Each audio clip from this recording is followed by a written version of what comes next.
Hello guys! Today ay mag-unboxing and review tayo ng Pull Oud by Louis Vuitton. Ito nga pala siya. May plastic pa. At ngayon lang din ako nagkaroon netong perfume na to. Okay, tetestingin natin.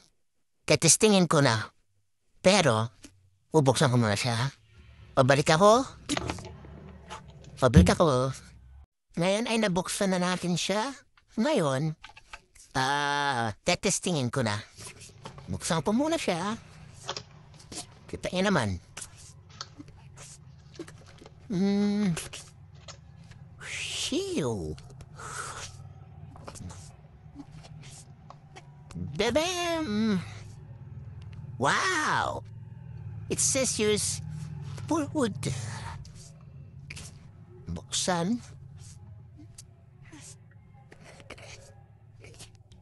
Testing. Okay. Testing ko na siya.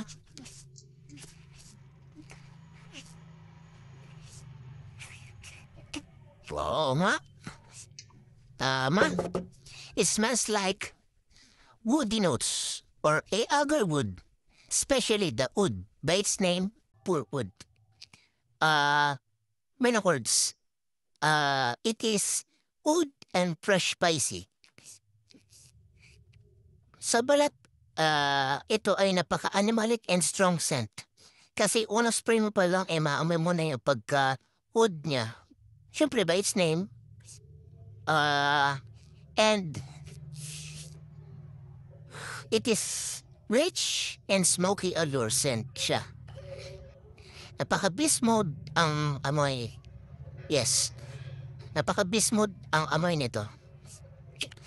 Kasi dalawa lang ang main apples niya, pero napakabango sobra. Dahil nga sa pagka-oud niya, dahil sa pagka-oud niya ang dala. Yes. Yes, naamoy ko talaga yung fresh spicy. Fresh spicy scent niya na pagka-oud.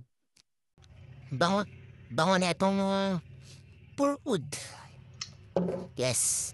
At ang woody notes ay kasing lalim ng walang hanggan.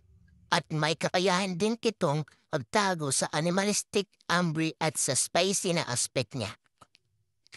Pero, some says it is garbage or smells like a barn house kasi nga sa oud or agarwood niyang scent. You know what? But this is the most expensive LV perfume all the time. Yes, pakamahal na itong LV. Pull Oud na to. Ganda ng bottle niya, oh. Yes. Sana nagustuhan niyo ang aking review at unboxing.